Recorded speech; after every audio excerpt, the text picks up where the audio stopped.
Ovarian cyst तकरीबन 15 से 25% महिलाओं में पाई जाती है। आज हम बात करेंगे ओवेरियन सिस्ट के बारे में। I am doctor Kanika Batra Modi. Ovarian cyst जो ओवरी का एक सैक होता है, उसके अंदर फ्लूइड या तरल पदार्थ जब आ जाता है उसको कहते हैं। यह ओवरी के सरफेस पे हो सकती है या ओवरी के अंदर भी हो सकती है। It is a very common condition और ये ज्यादातर कोई दिक्कत नहीं करती है और अपने आप ही most of the times ovarian cyst ठीक हो जाती है। पर समटाइम्स यह ट्विस्ट यानी कि अपने आप पर मुड़ सकती है या फिर रप्चर यानी कि बर्स्ट हो सकती है। क्या सिम्टम्स होते हैं ओवेरियन सिस्ट के? ज्यादातर महिलाओं में इसके कोई सिम्टम नहीं होते हैं और टिपिकली ये अल्ट्रासाउंड पर पाई जाती हैं। पर कभी कभी इनमें दर्द हो सकता है एंड अगर साइज ओवेरियन सिस्ट का बढ़ जाता है तो उसकी वजह से भारीपन हो सकता है और ब्लोटिंग सेंसेशन भी हो सकती है। क्या कारण होते हैं ओवेरियन सिस्ट के बनने के? हार्मोनल इम्बैलेंस, एस्ट्रोजन और प्रोजेस्टेरॉन की मात्रा में चेंज आने की वजह से ओवेरियन सिस्ट बन सकती है। एक फॉलिकुलर सिस्ट होती है जो कि मासिक के अंदर बनती है।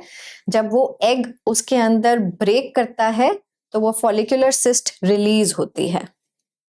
और कभी कभी कॉर्पियस लूटियम सिस्ट भी होती है जो कि प्रेगनेंसी के साथ एसोसिएटेड होती है। अब हम बात करेंगे different type of ovarian cyst. ये काफी प्रकार की हो सकती है। जो हमने मोस्ट कॉमन फिजियोलॉजिकल सिस्ट के बारे में बात करी वो हो गई फॉलिकुलर सिस्ट जो कि अपने आप ठीक हो जाती है। कुछ और ऐसी सिस्ट होती है जिनका इलाज करना जरूरी होता है। Most common cyst is dermoid cyst.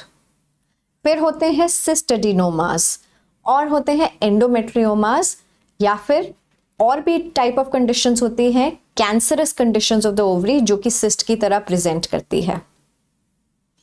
अब इनके भी कारण अलग अलग होते हैं। हार्मोनल इम्बैलेंस की वजह से, कभी प्रेगनेंसी में, कभी एक कंडीशन होती है एंडोमेट्रियोसिस, उसकी वजह से एंडोमेट्रियोमास बन सकते हैं।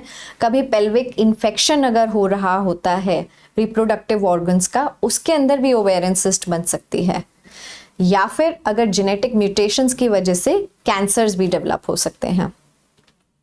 अब कॉम्प्लिकेशंस इन सब की यही हो सकती हैं कि ये ट्विस्ट यानी कि मुड़ सकती हैं। जब इनका साइज होता है वो ज़्यादा बढ़ जाता है तो ये ट्विस्ट होने का रिस्क रहता है जिसके अंदर की महिला को बहुत ज़्यादा तेज दर्द उठता है। It is the first sign of twisting.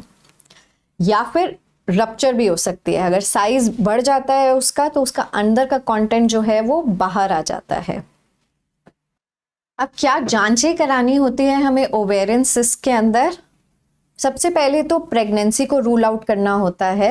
Do a pregnancy test to rule out कि कोई एक्टोपिक प्रेगनेंसी ना हो या फिर कॉर्पस लूटियल सिस्ट ना हो।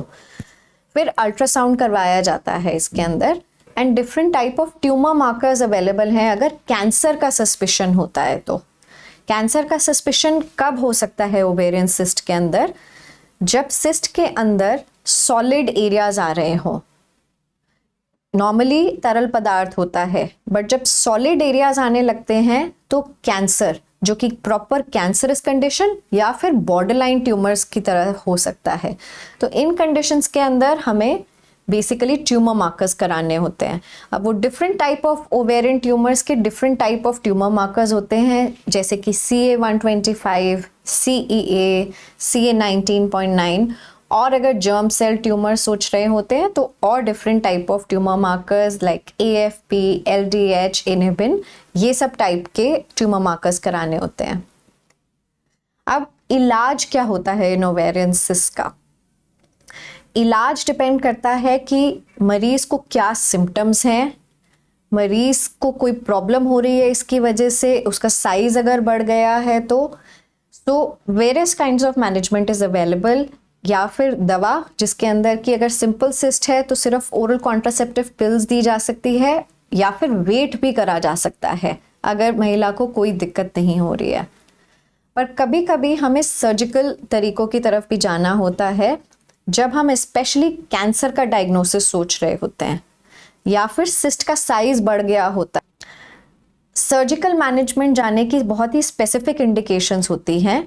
जब हम साइज हमारा बढ़ गया होता है ओवेरियन सिस्ट का, मोर देन 8 सेंटीमीटर अगर साइज हो जाता है तो वेरी हाई चांसेस कि वो सिस्ट ट्विस्ट करेगी या रप्चर करेगी और उसको निकालना ज़रूरी हो जाता है। अब इसके अंदर सिस्टेक्टमी यानी कि सिर्फ रिमूवल ऑफ द सिस्ट करा जा सकता है, या फिर ओफोरेक्टमी जिसके अंदर की पूरी ओवरी को साथ में निकाला जाता है।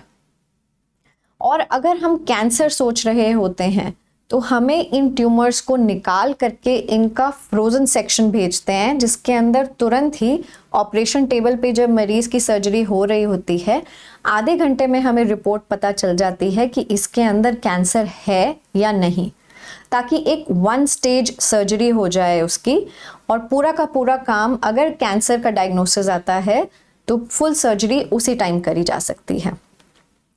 Even with cancerous conditions of the ovary, it is possible कि हम फर्टिलिटी स्पेयरिंग सर्जरी कर सकें। काफ़ी सारी ऐसी कंडीशंस होती है जिसके अंदर की दूसरी ओवरी, फैलोपियन ट्यूब, यूट्रस को बचाया जा सकता है।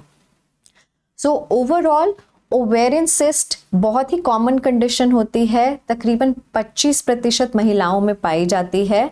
इसके सिम्टम्स मोस्ट लाइकली कुछ भी नहीं होते हैं, and in over more than 60% of the cases यह अपने आप ही वेट करके ठीक हो जाती हैं।